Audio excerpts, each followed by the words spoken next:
Streaming. Streaming, Kim. Okay, thank you. All right, so good morning, everyone. We are currently one short of quorum. And while we're waiting for one more member to join in, we are going to go ahead and hear the DPI updates from Drs. Evans and Syberg. So I'll turn it over to you, Dr. Evans. It'll actually be, I'm sorry, Dr. Syberg will be giving that. All right, Dr. Syberg, you're up. Good morning, Dr. Miller, and good morning, Commission members. I have two quick updates here. They won't take long. At the last board meeting, there is a new organization that is applying for Educator Preparation Program status. It's an organization called TEACH. They have a number of sites around the country. I think they started out of Texas, but don't quote me on that. And their application is in. It's been peer reviewed, and it's now, it was a discussion item last month in July, and they asked for a couple of modifications to the proposal, specifically around a reading topic, and so they've made those adjustments, and we anticipate that it'll be coming to a vote in September to include TEACH as a initially authorized EPP in North Carolina. The second topic, which I'm optimistically sharing, is the EPP accountability model. You recall that's been the better part of 20 months work now. Many thank yous to all the subcommittee folks and have been a part of that process, all the stakeholders that have shared feedback throughout. That went to the board as a discussion item, and the initial feedback was they were thrilled at the adjustments that were made to accommodate the diversity component.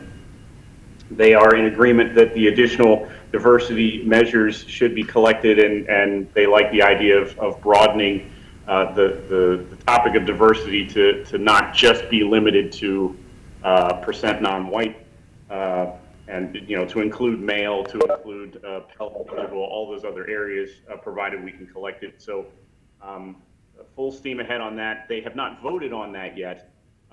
But at least the underpinnings of the initial conversation was that they were very optimistic about the model, and it will go to vote in September. One caveat to that for everybody, I've been trying to say this to everybody along the way, is just because the board ultimately approves it does not mean it actually comes to action. And when we actually utilize it, all they're doing is granting permission that we take it over to the Joint Legislative Oversight Committee, Education Oversight Committee, the JLEOC, because anything that tinkers with the accountability side of EPPs has to get a legislative update. So it will be pending a legislative change for us to enact it. But I am optimistic that we'll get that passed in September, and we'll let you know in a couple of weeks how that goes. So those are the two big updates from the last board meeting. Dr. Evans, do you have anything that you wanted to add? No, I'm good.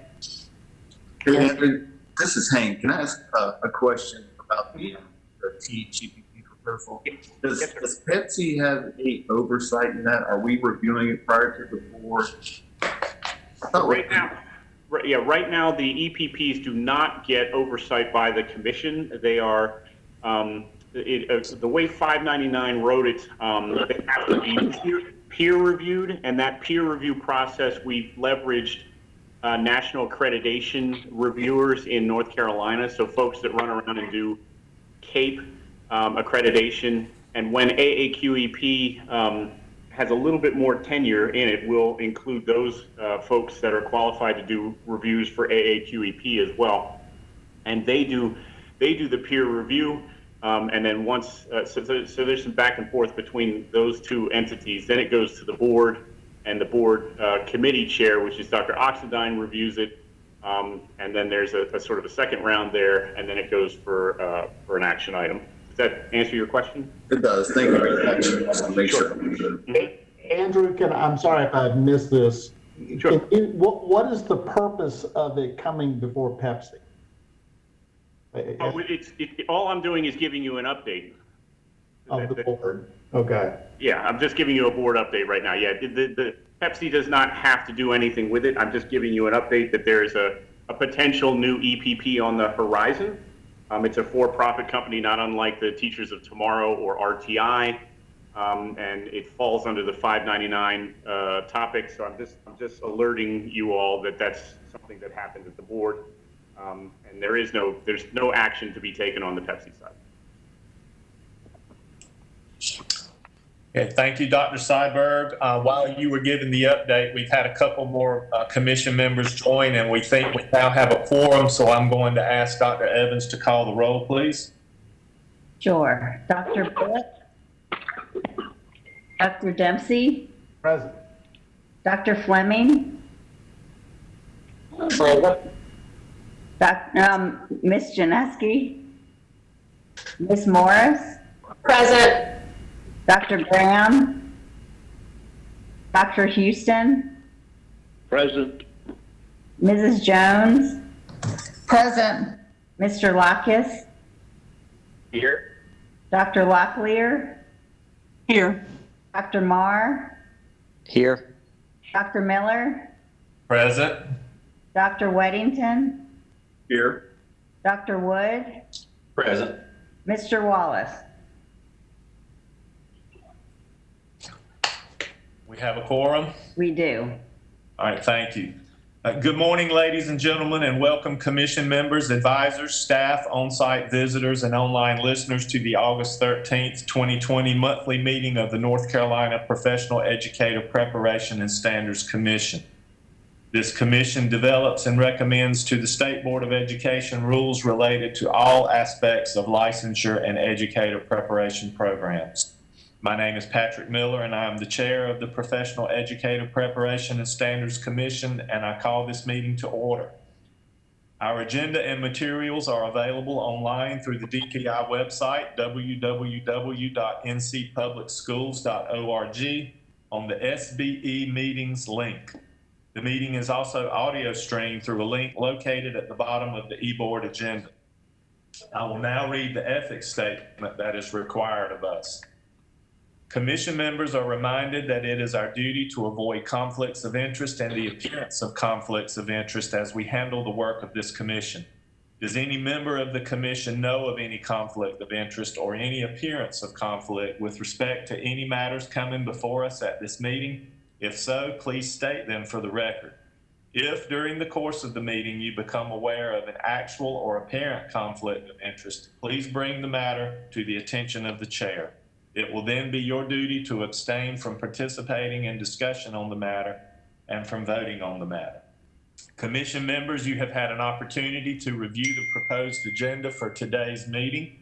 Do I have a motion to approve this agenda for the August 13th, 2020 meeting? So moved. This is Glenda. Thank you, Glenda. We have a motion. Do we have a second? Second. Connie. Thanks, Connie. We have a motion and a second to approve the agenda for our August 13th, 2020 meeting. Is there any further discussion? Hearing none, those in favor of approval, please say aye. Aye. Aye. Any opposed? Motion carried. Thank you. The minutes from our previous commission meeting on July 16th, 2020 have been prepared and made available to you. We have amended the list of attendees, I think, since they were sent out. Is that correct, Dr. Evans? That is correct. So do I have a motion to approve these minutes? So moved, Connie. I have a motion. Do we have a second? Seconded. Thank you, Dr. Dempsey. We have a motion and a second to approve the minutes from July 16th. Any further discussion? Hearing none, those in favor of approval, please say aye. Aye. Aye. Any opposed? Motion carried. Thank you. Next on the agenda, we've already done our DPI updates. Thank you, Dr. Seiberg. Now, Dr. Evans will discuss the upcoming subcommittee work and present the Pepsi report for 1920 for discussion and approval. Dr. Evans. Thank you, Chairman Miller. I just wanted to go over the upcoming subcommittee work. I know that more recently our subcommittees have worked diligently and super hard and super long on the EPP accountability model. And I just wanted to bring to everyone's attention that we still have work to do within 599. And it's under the powers and duties of the commission. Can everyone see that I've shared 599? I had attached it in the agenda and highlighted the areas that needed to be worked on. And this would be under the Educator Preparation Subcommittee, which is headed by Van Dempsey. And I had already let him know that this would be coming his way. In addition to what is highlighted, I neglected to highlight B. The commission shall recommend ways to ensure that the clinical practice requirements described in this general statute 269.25D, this one about clinical practice requirements, and it lays out what the internship is about and what residency means, that Pepsi needs to ensure that these clinical practice requirements are effectively preparing the high quality professional educators to meet the demands of North Carolina public schools. So these areas would be the areas, and they are predominantly around EPP, curriculum, pedagogy. And so I wanted to let the commission know about this, but also make them aware that there may be a need for, and this is something that the subcommittee will need to discuss themselves, but there may be need for development of a committee outside of the commission, outside of the subcommittee, to then get feedback from a broader set of the field. And that's something that the subcommittee can then decide if they want to do that. All subcommittee meetings will be public. However, any committee meetings that have EPP representation outside of the commission, as long as there's only 2 commission members, that would be on a developmental basis, and then the subcommittee could come back and report what's going on within that committee, if that is what they decide to do with some of this, some of these areas. Are there any questions about this type of subcommittee work within 599?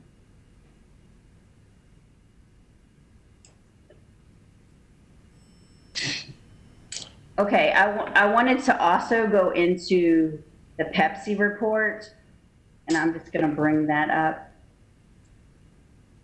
If I share the Pepsi report, then do you still see 599? I'm still trying to figure out WebEx. I'm seeing 599. Okay, so I'm going to stop sharing that. Now, can you see the Pepsi report? Yes. Okay, great. So this Pepsi report is for the review period of September 1st, 2019 to September 1st, 2020. And it goes through an introduction and the membership and structure. And I just wanted to give a few highlights of the membership as far as what new appointments will be. And Dr. Miller, he will go further into reappointments and appointments towards the end of this meeting. But to give a few highlights, and these folks are actually on the call today, and they are participating ahead of time to onboard themselves ahead of time. So starting September 1st, 2020 and ending August 31st, 2022, Dr. Randall Penfield, he'll replace Dr. Ellen McIntyre, and Dr. Christopher Blanton, he replaces Miss Megan Loftus. And then Miss Maureen Stover, she replaces Miss Mariah Morris as the new North Carolina Teacher of the Year for 2020-2021. And her term begins also on September 1st and is until August 31st, 2021. And then we go into personnel here at the department, as well as then we go into meetings, and this is the meat of the report. And I just want to give everyone a pat on the back. We have gone through all of these policies and made some type of policy change or talked to the field and had something with needs from the field met through these policy changes. And so there were 7 LIC and our licensure policies, 1 career and technical education policy, 1 evaluation and qualification policy, and 7 teacher education policies that were worked on by Pepsi this year. And then also on top of that, because rules is new to NCDPI and the state board this past year, we have approved and created over 60 rules that are now part of emergency rules that are now part of administrative code. And they are now going to go for permanent rulemaking at the RRC. And some of them will actually go, 4 of them will actually go next week for permanent rulemaking at the RRC. So I just want to congratulate everyone for all the hard work and thank everyone for their dedication to Pepsi. Well, thank you. Are there any questions for Dr. Evans on the annual Pepsi report? It's always good to see a compilation of all the work that we've done over a year in a nice, concise package. At this point in time, I will ask for a motion to approve the Pepsi report for 2019-20 to be sent to the State Board for discussion in September. Make a motion to approve the report. Wesley Wood. Thanks, Wesley. We have a motion. Do we have a second? Second, Hank. Thanks, Hank. We have a motion and a second to approve the Pepsi report for 2019-2020 and for that report to be sent to the State Board for discussion in September. Any further discussion? Hearing none, those in favor of approval, please say aye. Aye. Aye. Any opposed? Motion carries. Thank you. And thank you, Dr. Evans. Next, Dr. Seiberg will discuss a change in cut scores for the Ed TPA as part of LICN-003. That would be consequential starting September 1st, 2020. This will be for discussion and potentially action. Dr. Seiberg. Thank you. Good morning again, everyone. So just a quick context here. Licensure 003 sort of lays out in a table the Ed TPA and PPAT. Those are the pedagogical assessments for candidates that are entering the teacher profession. It's a test that happens towards the end of their traditional training. And we have a table that's sort of set up. When we built this table, it was back in 2017, I think it was, and we set some scores to allow for some benchmarking so that EPPs had sort of a target that they could try and work towards. Those test scores became consequential last year in the 2019-2020 school year. And if you look at the table, when it gets to 2020-21, which is the upcoming year, we've moved those scores pending a review, which is what you all are going to be doing today, is reviewing some data around whether it's useful or important to raise the cut scores for the EdTPA and PPAT assessment. And just in an interest of giving you a little bit more context, that because this is in the policy written like this, I have heard from a number of institutions asking, hey, what are the cut scores? And I've also heard some feedback from some colleagues around the state that were saying maybe we shouldn't move it given the COVID challenges and all that. So that just giving you a little bit of feedback I heard from the field. But what we've done for you is we've prepared some data. I worked with Dr. Baxter behind the scenes to create a little PowerPoint that you have access to, and Dr. Evans has put it up on the board here. So essentially, let me go through this so you can see what data we have. The good news is last year we collected a full suite of data because it was consequential in the 19 and 20 school year. We were allowed to see, everybody taking this test, and prior to that, we had no way of knowing whether somebody was going to take the test seriously or not because it wasn't consequential. So we now have a full year worth of data. So I thought crunching some numbers would be helpful for you. Kim, can you go to the next slide, please? Thank you. So the way this is laid out is I tried to standardize the visualization so you can see what's going on. These charts are basically looking at the tests. In this case, this is EdTPA. And for those of you who are not on the college side of the commission, if you're on the HR side or the K-12 side, this test, this EdTPA, is a pedagogy assessment, and it actually is stacked 3 different ways. There's a couple of tests that have 13 rubrics in them. It's the size of the test, and that test is for classical language and world language.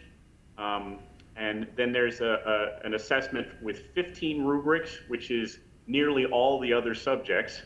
And then there is a test with 18 rubrics, which is elementary education with a component of both mathematics and language arts in it. It's the biggest of the tests.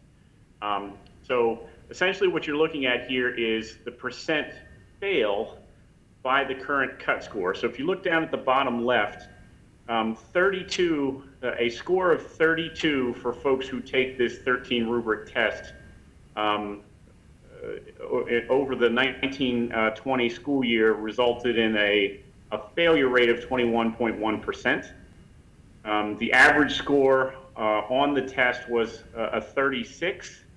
And when I talked with Dr. Tomlin, he's on vacation this week, but when I talked with Dr. Tomlin on this, he said, go ahead and take a look at the difference between the first time anybody takes a test and those folks who might have taken the test 2 or 3 times, their best possible score, and look at the difference between the two.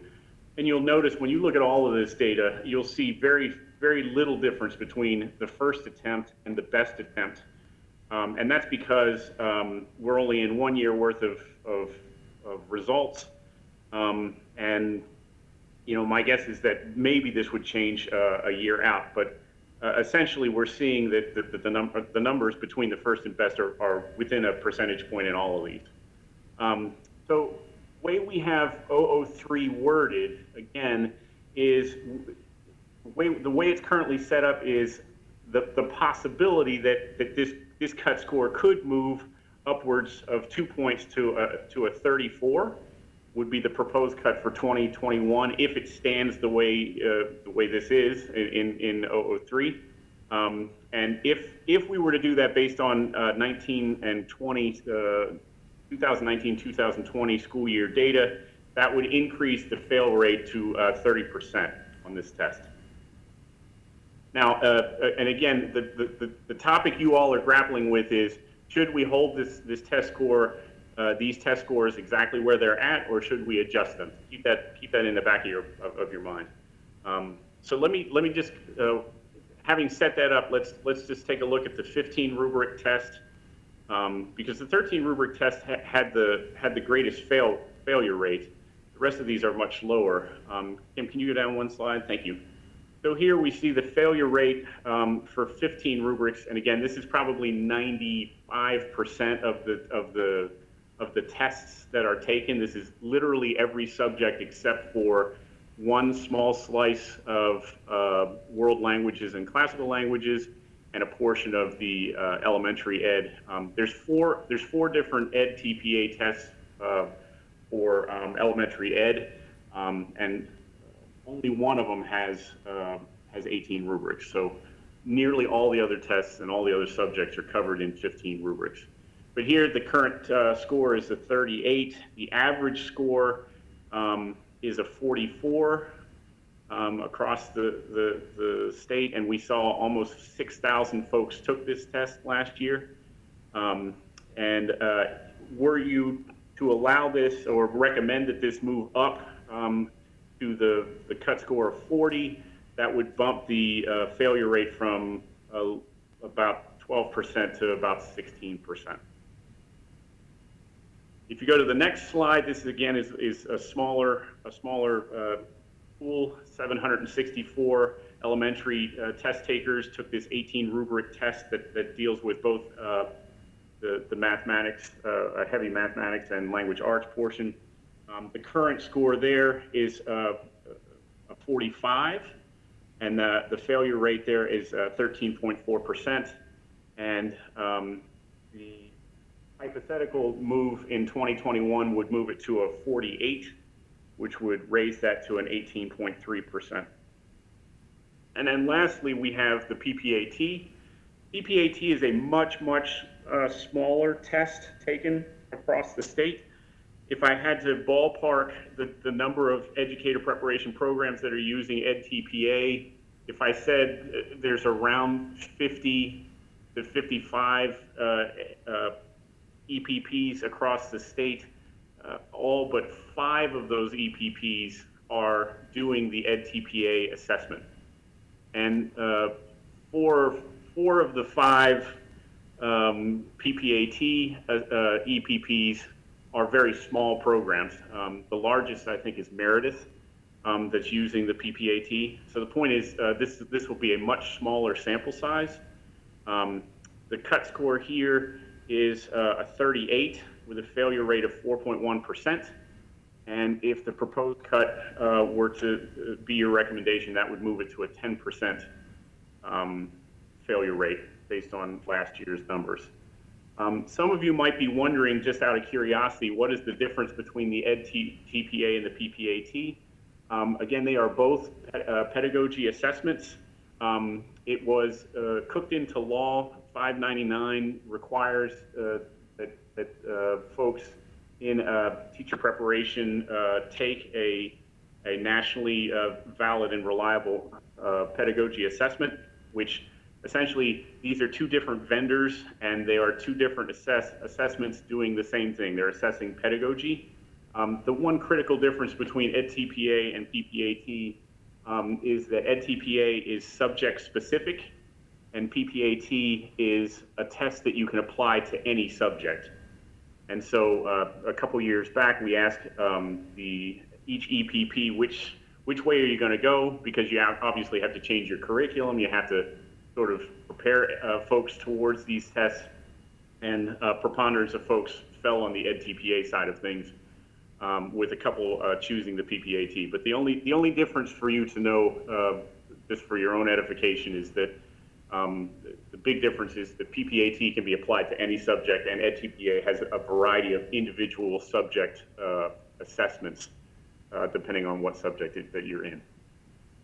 So the question before this commission then is to determine whether to hold the cut scores for each of these nationally valid and reliable instruments where they are, or should they move, or is there additional data that you would like to make a more informed decision?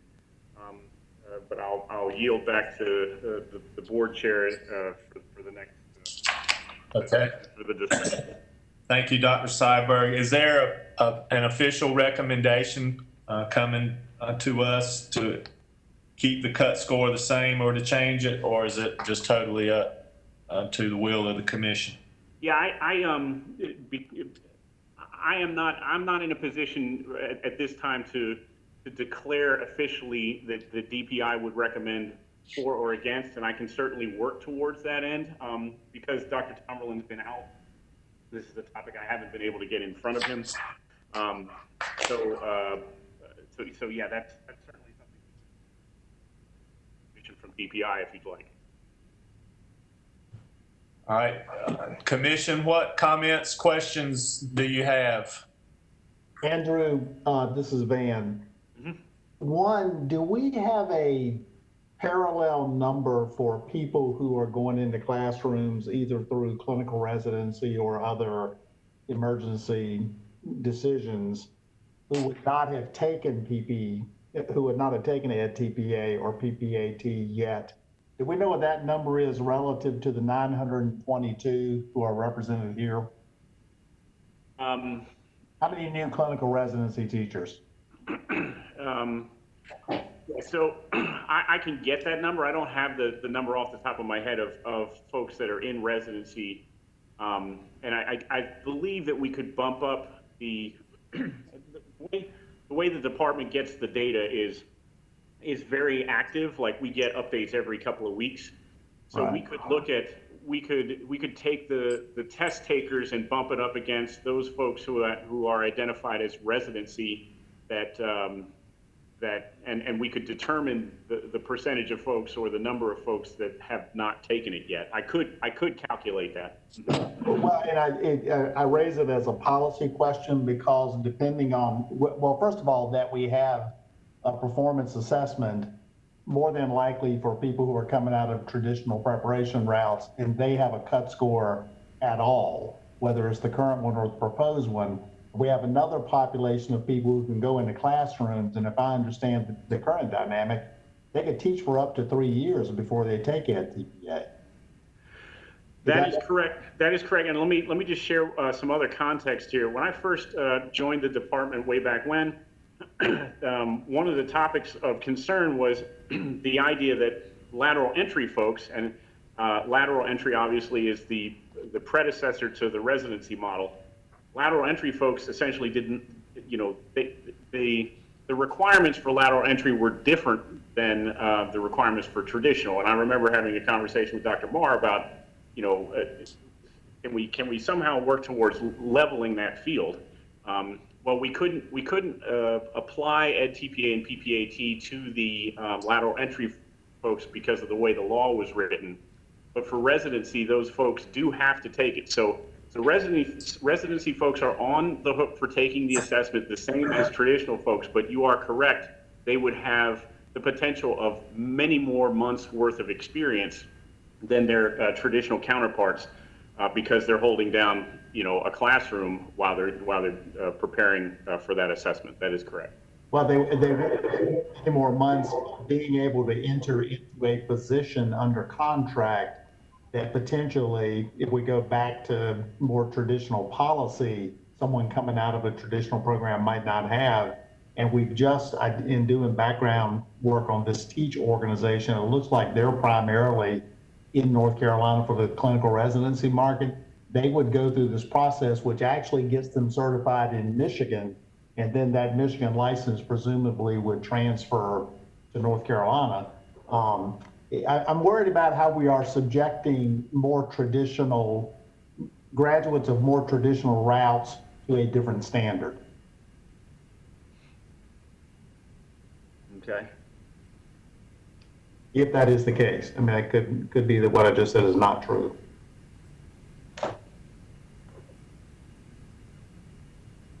So if you can walk me through let me say back to what I think you're saying. You're saying, is it problematic that that folks on the residency side of things have more time to prepare or have experience in the field than the traditional counterparts in order to prepare for taking this assessment? Is that your concern?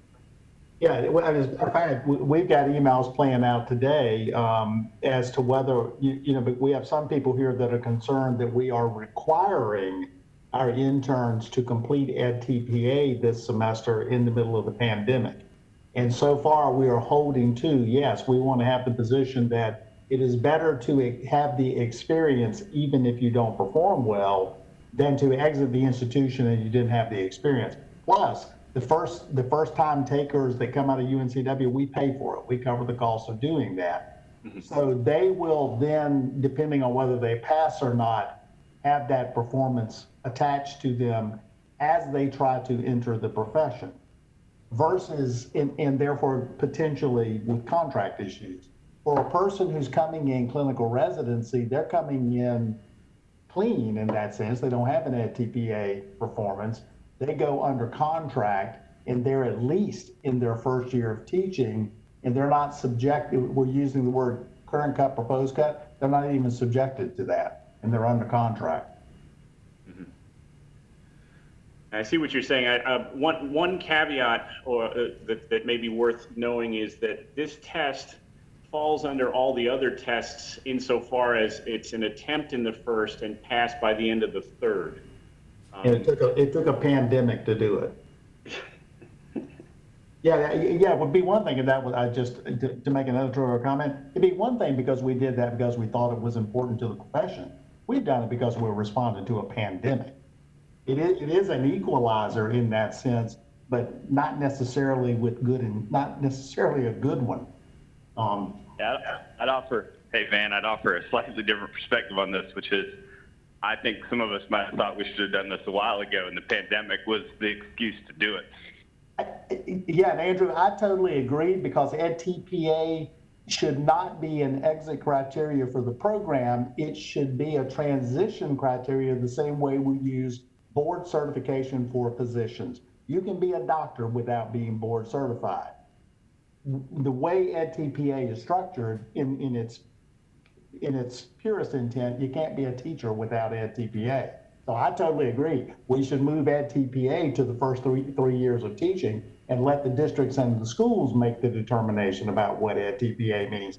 In our case at UNCW, we would require the interns to complete it because we think that's in their best interest, and we will support them because in the current moment and potentially moving forward, it might be the only professional development they get to pass EdTPA. And to be clear, I just meant testing in general, without data to correlate its effectiveness on the profession. So can I jump in for 1 second? Can you hear me? Yeah, go ahead. Yeah, so I just have just one, I think, concern. So I agree, you should have 3 years in order to pass. I do worry, though, that if we make some sort of policy that you don't have to have an EdTPA at the conclusion of a program, we're going to let a lot of new programs off the hook, particularly these programs that are not based in the EPP. And so what then becomes the measure of the quality of that program? If we're using EdTPA as a quality measure for EPP or preparation, what do we do with all of these new programs we're approving who are non-traditional?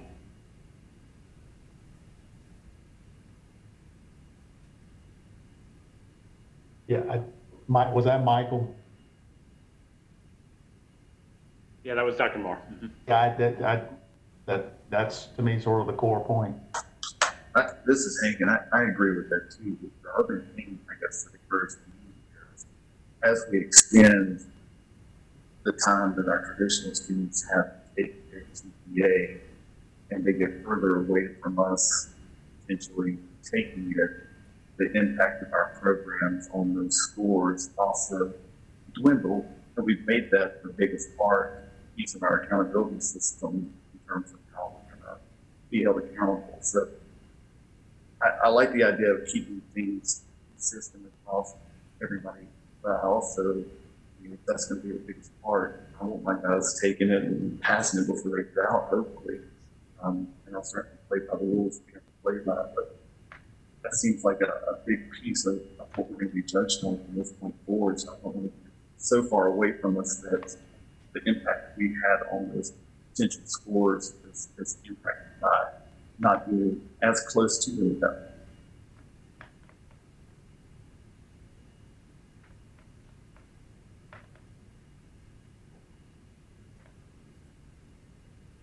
Other questions or comments?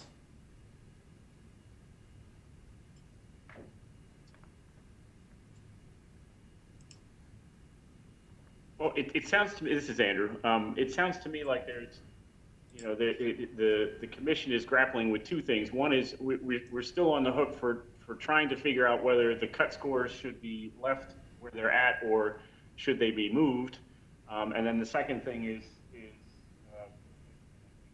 point was raised initially by Dr. Dempsey, that, you know, in what ways should this commission be thinking about how this is playing across the entire ed prep community, and is it equitable, and are there things that should be considered for modification?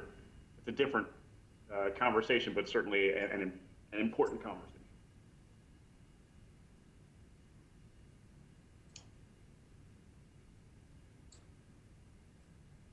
So what, do we need to leave things as they are, Dr. Seibert, as we try to grapple with this other issue to keep the complications minimal, or is that, I guess that's a decision the commission needs to make? Yeah, the commission has to decide. I mean, the item that's coming to you all is this idea of, are the cut scores where you want them to be? And there's some, I wouldn't say it's super urgent, but there is some urgency to trying to resolve, you know, whether you're going to move the cut scores or not. Yeah. I just wanted to, I mean, I think if we're going to make a motion, you know, I'd like to discuss a motion because of the fact that we're going to have student teachers at least starting virtual and maybe going virtual for a good portion of the year. I'd like to propose a motion that we keep the cut scores the same this year. We do not move these cut scores. I certainly. I second that motion. Okay, we have a motion and a second to approve a policy amendment to LICN 003 to maintain the current cut score for Ed TPA due to the testing difficulties related to COVID-19. And then we will send this to the state board for action on first reading in September 2020. Hi, this is Kim. I just wanted to add one thing. So Okay. when you go into LICN 003, we currently have it set where the cut scores would increase for this year. So what I will do is edit those, amend those, so they appear to be the same cut scores, just to make everyone aware. Yeah. Okay. Let me ask that, Kim, this is Glenda again. I don't know that I understood that. The motion was to leave the cut scores where they're at. So what is it you said was in 003? I missed that, I'm sorry. So in 003, originally, when we put that chart in there for Ed TPA and PPAT, for starting this year, this coming school year, we had placed those cut scores to increase starting this year. And I got you. that Yeah. was originally what was agreed to. So then I will place them back to the current. Okay. So Thank you. I got it. this motion will postpone that increase. Correct. That's right. All right. So we have a motion and a second to maintain the current cut scores for Ed TPA. Is there any further discussion, or does anyone have additional questions? Hearing none, those in favor of approval, please say aye. Are there any opposed? Motion carries. All right, thank you, Dr. Evans and Dr. Seibert. A couple things before we adjourn. I would like to share several appointments and reappointments to Pepsi that are effective as of September 1st, 2020. And we look forward to welcoming new members during the September meeting. And these are appointments and reappointments to Pepsi through House Bill 1235. Lauren Janeski was reappointed for a 2-year term. I was reappointed for a 2-year term. and Dr. Weddington was reappointed for a 2-year term. And we are welcoming Dr. Randall Penfield, Dean for the College of Education at UNC Greensboro, and Dr. Christopher Blanton, Principal of Watauga High School and Watauga County Schools. And both those gentlemen will have 2-year terms that expire on August 31st, 2022. So welcome.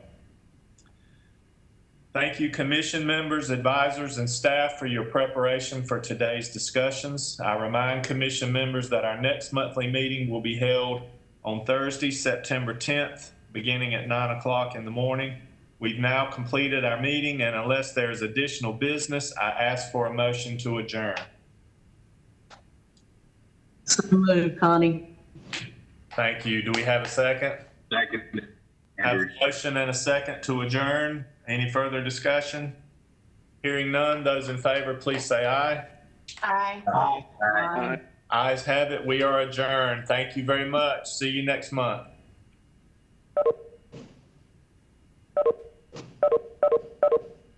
Hey, Lawrence, can you stop the live stream, please?